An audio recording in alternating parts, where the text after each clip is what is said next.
by their suitcases, okay? Because a group of meerkats is called a mob. When I first learned this, I was like, what? Hello cannot be part of a mob? But after doing my research, I found out, yeah, it kind of is. When they are hunting their prey, they will use each other to stalk and surround it. They even eat things such as venomous scorpions and not be bothered by it. So yeah, that is one mob I would not want to mess with.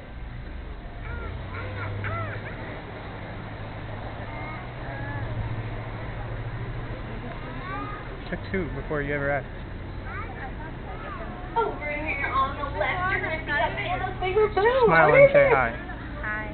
Bamboo has figured out over a dozen varieties of bamboo just here in the park. And make sure that we cut down on fossil fuels so we don't have to transport it across the country in order to feed our pandas. They get it right here, frozen locally. You're welcome. We are the world's most visited botanical garden, so if you look around, you'll see many interesting plants you might not be familiar with. Of course, the ones off to the left you probably have seen before. This is where we have our fruit garden. We have bananas, guava, dragon fruit back there. We even grow coffee beans here. Now, raise your hand if you like coffee. Oh yeah, I thought the hands go straight up because someone was like, I could not live without it. I can't get through my day. Well, yes, coffee has become a huge staple, especially here in America, where we have Starbucks on every corner. But unfortunately, because it's so popular, people are going out into the forest and clearing entire lands just to plant coffee beans.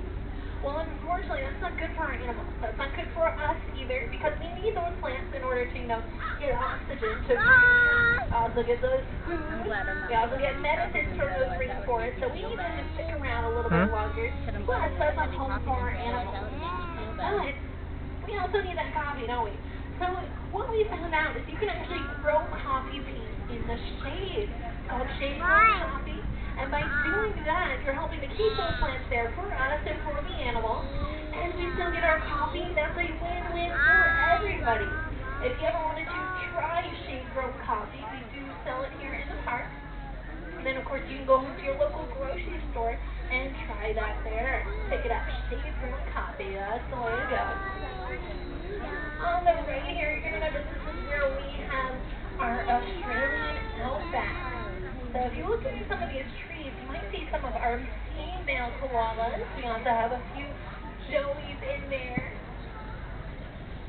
Now, for a time, people used to call these guys koala bears. Does anybody know why they're not bears?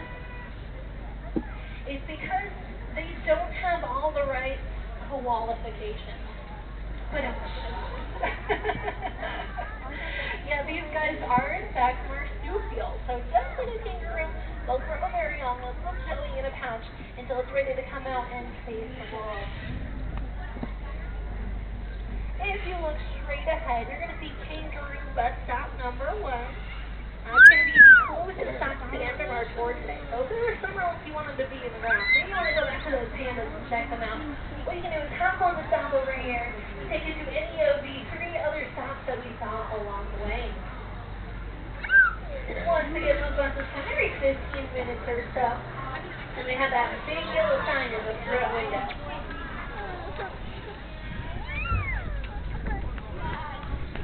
Alright folks, I want you to prepare yourselves, because not only are we going to go see our beautiful Maasai giraffe today, but you are going to see a newborn baby giraffe, okay? This baby is less than a month old, and she is absolutely adorable. Okay, so prepare your oohs and ahs, because this is going to be pretty amazing. Come here, Caden. Oh my gosh, everyone look out to the left-hand side and say, oh. Look at the giraffe. Yeah, she is adorable. Now, when this girl was born, she was about 6 feet tall, almost 140 pounds. Ladies, to put that into perspective, that's like giving birth to a basketball player, okay? And that's after a 14-month gestation period, so I am not jealous of these giraffes one bit. But we are super excited to have our newest additions here.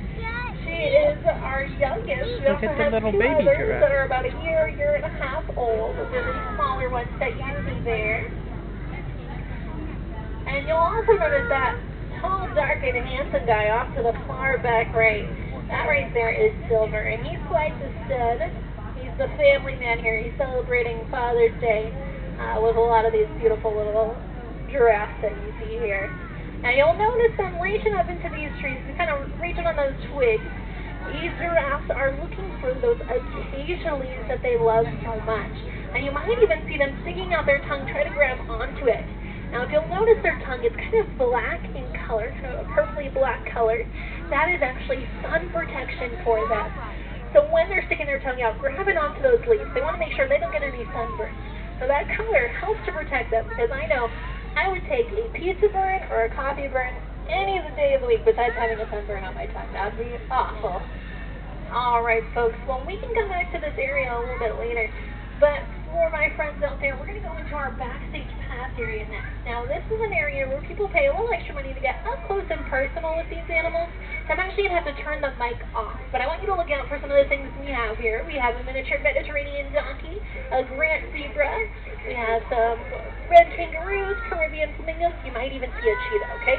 I'm going to turn off the mic, and then I'll be back with you guys after the band.